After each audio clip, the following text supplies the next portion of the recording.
So good morning, my name is Emma Jones. I run a business called Enterprise Nation. We have been going for 10 years and our job is one exclusive focus only, which is to help people start and grow their own small business. Small business is all I know, from having a long time ago worked at a big accountancy firm, professional services firm called Arthur Andersen, which some of you may have housed in offices and recollect. All I know is kind of starting businesses. So I had a business where I may have come across a number of you. I started my first company in the year 2000 in the heart of the dot-com boom, which was a business called Techlocate.com. And what we did is we helped inward investors move into the UK. I sold that business within 2 years to a company called Tenon. And then when my lock-in clause was finished, I started Enterprise Nation. And as I say, we've now become a vibrant community of over 70,000 small businesses. And every day we're interacting to hopefully help these people start and turn their idea into a passionate dream of business, but also kind of help that business grow. So just to mention the routes to growth. So 3 key ways in which we're seeing small businesses grow. One is by selling to bigger brands. So I put up here images of 2 of our members. Enterprise Nation has members, so this is small businesses who join Enterprise Nation to access business support. One of them is called Radnor Preserves, now available in Marks and Spencer's, and this is Professor Scrubbington's. 2 mums who came up with an idea, literally round the kitchen table, to deliver shampoo and kind of cleaning goods that teenagers could use for themselves, now stocked in Boots. So the reason why I reference these is for the past 4 or 5 years, we've run a series of events called The Exchange, where we match buyers from big companies with small businesses. And the appetite from big retailers such as Boots, such as Sainsbury's, Tesco, Waitrose, Fortnum & Mason, House of Fraser, to buy from small businesses is huge and is growing.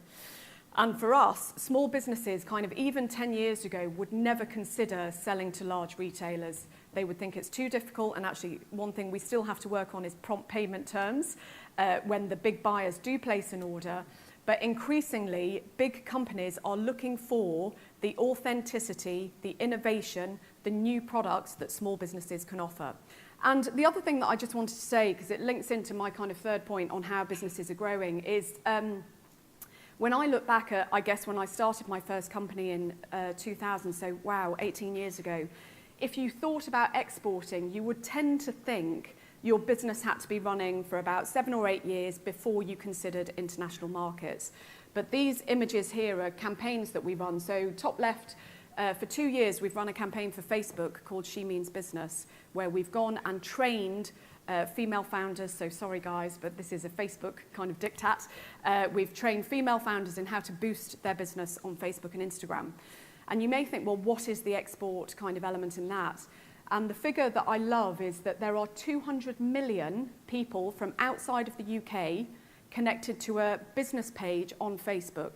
So British businesses who've got a business page, there are 200 million people from outside of the UK who are connected to a British business page on Facebook, which to me spells massive export potential. Jennifer talked about technology. We look at enabling technology that helps entrepreneurs thrive. And Instagram, you may have seen just a couple of weeks ago, have introduced something called Instagram Shop. So now if you are building your presence on Instagram, lots of our businesses do, you can now turn on an e-commerce function. So from your kitchen table, from your local business centre, you can be trading with the world because these platforms open up world opportunity. All of these opportunities for small businesses, of which there are many at the moment, and just to kind of set a little bit of context before I mention kind of our input, I guess, into this market, is we're in a great position in the UK at the moment because Tom knows this, but from 2011 to 2014, I ran a campaign called Startup Britain. And it was very much, it was under the David Cameron era. The campaign was actually started by a brilliant man called Steve Hilton. And the campaign was all around boosting entrepreneurship. Steve Hilton had kind of given us a missive to go out and encourage British people to start a business. I should say it was government-backed, but not government-funded, so we got all the money to run the campaign from the private sector. And I will never forget, I don't know if Tom's ever heard me say this, because Tom knows very well one of the other founders of Startup Britain, but I will never forget one of the things we did at Startup Britain is we launched something called the Startup Tracker. And it was a really, really straightforward thing that we took a feed from Companies House and we put it on the Startup Britain website. And my thinking behind that was, one of the things when people think of starting a business is they feel they're the only crazy person who's thinking about, shall I give up my day job and start a business? Am I really mad to think I can turn this idea into a way of making a living? So with the Startup Tracker, what it showed is this is how many people in the past day, week, year to date have started a business. So when people came onto it thinking, am I the only crazy person who's thinking of starting a business, they could see in the past day, 47 people have started a business. And all of a sudden it boosted their confidence to say, actually, I think I can give that a go. And the Startup Tracker, the reason why I mentioned that is 13th of December, 2013. I remember clicking on it because I used to quite religiously watch this tracker. And I clicked on the morning, and for the first time ever, the UK had hit over 500,000 startups that had started in the space of that year. First time ever, 13th of December 2013, which was incredible. And over the past couple of years, we continued to exceed that. So 2013, it was 500,000 plus, then it was 600,000 plus, and the startup figures are now starting to dip. And everybody's terrified about this. I had Andy Bounds from the FT on the phone last week. Emma, what does this mean? The startup figures are starting to dip, which I think is completely normal because you cannot continue to accelerate at that pace, and we knew it would flatten off.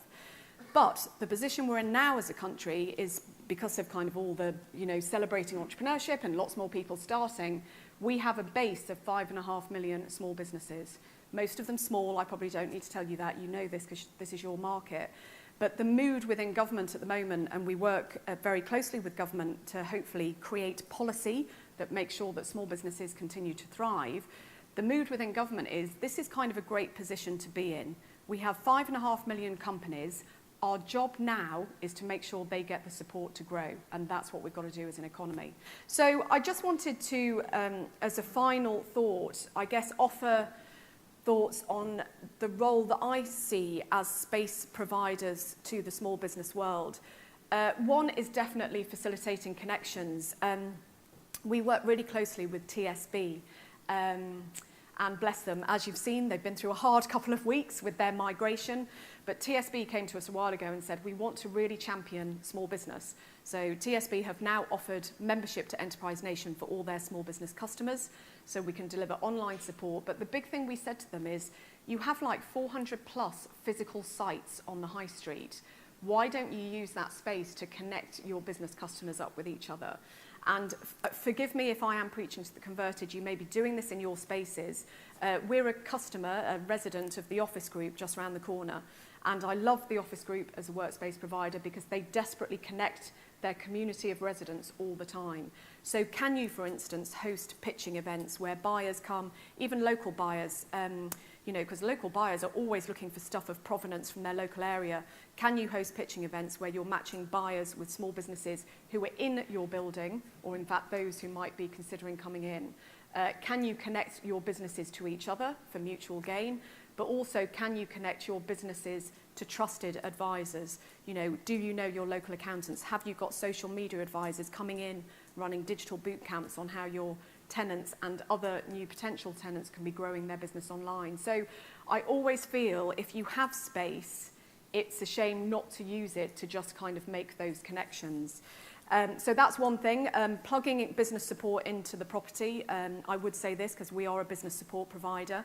But again, I think TSB have said to us, they desperately kind of want to deliver business support, but it's not a philanthropic thing. For TSB, the cost of opening new account transactions, if those businesses sadly fail, to TSB that's a big cost because they've opened the account, then they have to close the account. So TSB are trying to reduce churn all the time in their small business account openings. So it is good business for TSB if their small business customers are doing well, thriving and growing. And I'm guessing it's the same for you. You want your businesses to do well because they continue to pay rent, they grow, they take on more space, then they tell their mates about you. So it's everybody kind of benefits. And the one thing that I haven't mentioned on here, but it links into this final community point, is being a voice for your residents. So we campaign a lot for small businesses. Every month we take 20 businesses into number 10 to go and meet the PM's business advisor. Every month they ask him for the same things, which is, can we have tax credits? Can you give us money? Can we have reliefs? And he always says no, but it's lovely because at least they feel that they've kind of got their voice heard. We've also formed something called the Small Business Task Force, which is 12 organisations that collectively reach 2 million small businesses. And we brought out a manifesto on the 10th of April. Please have a look at it. It's just 10 basic points that we're putting back to government to say, let's focus on these things and then let's review every quarter and dynamically kind of keep those points updated. But one of them actually is relief for co-working spaces in areas where the startup rate isn't very high.